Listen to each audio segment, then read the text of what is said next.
जो हमारी हैं वो चुनी जाएगी संगठन में, मतलब प्रदेश की कार्यकारिणी में। अभी तक जो प्रदेश की कार्यकारिणी में काम कर रही थी वो राखी गुप्ता है प्रदेश मंत्री के पद पे। ये देहरादून से हमारे संगठन की टीम में है जो प्रदेश मंत्री हैं, ठीक है। इसी क्रम में हमारा जो नारसन ब्लॉक है जहाँ से हमारी बहन कमरू निशा जी आई हैं, वहाँ से रूबी त्यागी, आप जानते हो ना, जो पहले वहाँ पे वो थी ब्लॉक अध्यक्ष थी रूबी त्यागी, वो प्रदेश की टीम में है, प्रदेश मंत्री के ही पद पे वो हैं। और इसी तरह हमारी 26 लोगों की प्रदेश कार्यकारिणी बननी है और इस संगठन में 2023 से जो भी नवीनीकरण हो रहा है या चुनाव हो रहा है वो मैं आपको जानकारी दे रही हूँ। और हम आज जो हमारा प्रेस नोट बनेगा इस बैठक का, उसमें भी हम पूरे प्रांतीय कार्यकारिणी के जो है नाम अखबार के माध्यम से सार्वजनिक कर देंगे। तो मैं ये चाह रही थी कि हमारे जो आज के गेस्ट हमने जिनको चुन रखा है, जो रेणु डी सिंह है, 30 साल से वो हाई कोर्ट की एडवोकेट हैं और महिला हेल्पलाइन, ये महिला और ये मेरी प्यारी बिटिया के लिए, सुशीला जी के लिए, क्योंकि ये मेरी सबसे प्रिय बिटिया है और जो बार बार मुझे याद दिला रही है, कानूनी जो सहायता होती है वो पहुंचाती हैं। और हमारे जो संगठन है उत्तराखंड राज्य आंगनवाड़ी कर्मचारी संघ, उसकी लीगल एडवाइजर भी हैं हमारी बड़ी बहन रेणु डी सिंह जी। और मैं सभी लोगों की तरफ से उनका बहुत स्वागत करती हूँ और आमंत्रित करती हूँ कृपया मंच पर अपना स्थान ग्रहण करें।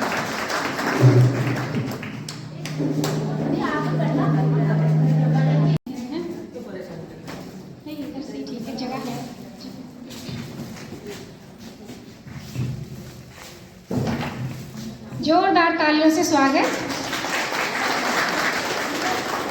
हमारे भारतीय समाज में जो एक परंपरा है कि जो अतिथि होते हैं, अतिथि देवो भव, उसी परंपरा को हम निभाते हुए अपने सभी अतिथियों का हम माला अर्पण करके स्वागत करेंगे।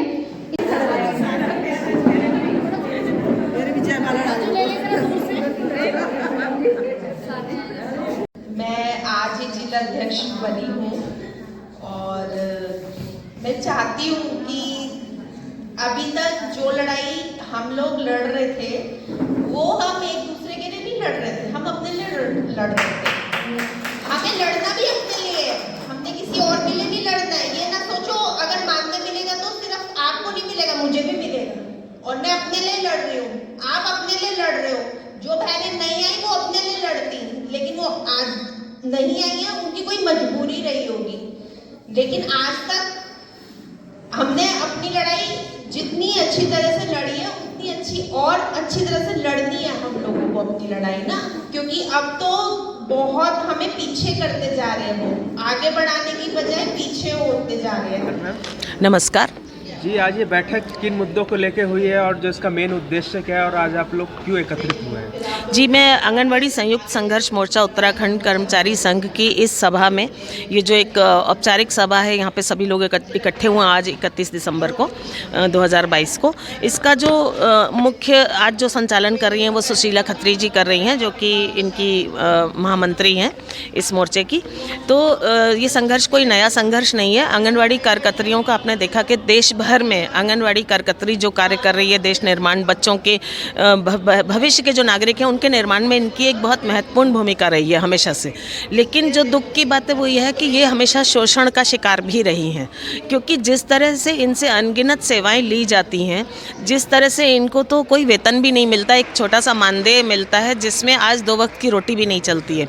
लाखों आंगनवाड़ी कर्मचारी जो हैं वो बहुत ही अभावग्रस्त जीवन जीती हैं और समय पर ना तो मानदेय मिलता है, ना उन्हें समय पर आंगनवाड़ी के जो भवन होता है जहाँ पे आंगनवाड़ियाँ चलती हैं उसके किराए समय पे नहीं मिलते हैं। जैसे कि आप आज इन महिलाओं की समस्या देख सकते हैं, इनमें से बहुत सी को जो कम्युनिकेशन के लिए मोबाइल फ़ोन्स दिए गए थे, ये सारे मुद्दे इस ज्ञापन में ऑलरेडी दिए हैं बहनों ने साइन करके।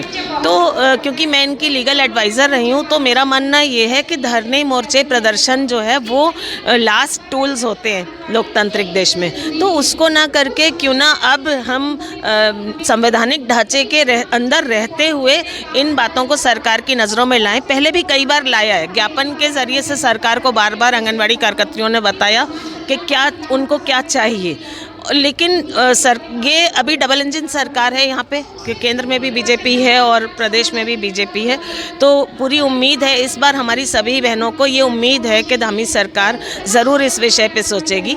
और अगर बेटी पढ़ाओ का अगर यकीन करते हैं इस स्लोगन पे, तो सबसे पहले अपनी लाखों आंगनवाड़ी कार्यकर्तियों को सबसे बड़ा नववर्ष की वो ये भेंट, ये उपहार दे सकते हैं कि इनको एक तो लोक सेवक का दर्जा दे दें, और यदि लोक सेवक का दर्जा बिना दिए इनसे ये सारी सेवाएं ले रहे हैं, जितनी भी 11 सेवाएं इनसे ली जा रही हैं, यानी कि इनको सुपर वुमेन बना दिया है। आज हम लोगों के संगठन की वार्षिक बैठक है और इस बैठक में हमारे प्रदेश से समस्त जो हमारे जिलाधिकारी हैं, जिला अध्यक्ष हैं और हमारी जो ब्लॉक अध्यक्ष हैं, वो इस बैठक में उपस्थित हुए हैं। 2023 की हमारी जो रणनीति है, जो हमारे कार्य रहेंगे संगठन के, उस पर हमारा विचार विमर्श है।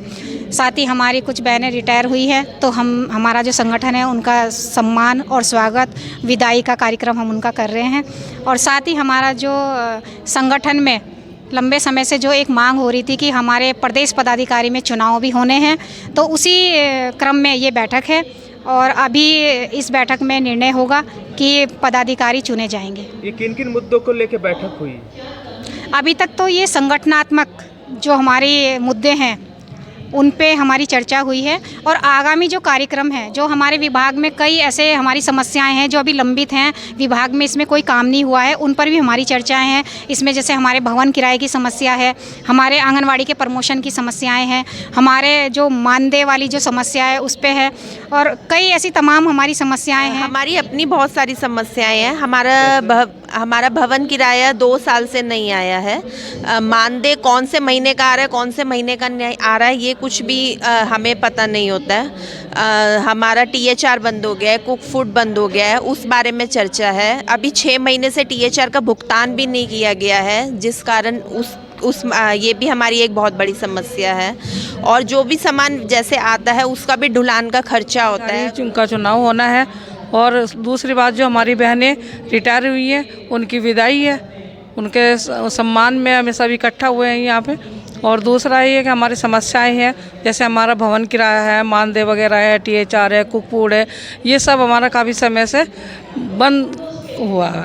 ये बढ़ते अधिकारियों के लगे हुए हैं हम, लेकिन वो हमें बार बार आगे की तारीख बढ़ाते रहते हैं कि मतलब इस तारीख को आ जाएगा, इस तारीख को आ जाएगा, लेकिन वो तारीख ही आज कोई सुनवाई नहीं। कितनी बार शिकायत करी मैम आपने? हमारी शिकायत तो बहुत बार हो गई, हम तो समझ लो 2 साल से शिकायत करते आ रहे हैं। कोई नहीं सुन रहा है? कोई सुन ही नहीं रहा है, अधिकारी तो हमारी सुन ही नहीं रहे, वो तो हमें बस तारीख पर तारीख दिए जा रहे हैं। आप सरकार से क्या कहना चाहेंगे? हम यही कहना चाह रहे हैं कि भाई हम इतने परेशान हो गए ना भवन किराए को लेके कि मतलब मकान मालिक हमारे जो भवनों पे ताला मारने की वो हो गए, क्योंकि हमें वो बाहर बैठने की वो हो गई, हमें बिल्कुल बंद हो गया हमारा सारा सामान सेंटरों का, और वो हमें तो बाहर कर दिया उन्होंने ताला मार के कि तुम बाहर बैठो। 2 साल से जब उनको किराया नहीं मिलेगा वो तो हमें बैठने ही नहीं देंगे। और दूसरा ये कि अब ये देखो, हम अपने घर से भी नहीं दे सकते क्योंकि हमारा मानदेय नहीं समय समय मिलता, तो हम कहाँ से भवन किराया देंगे।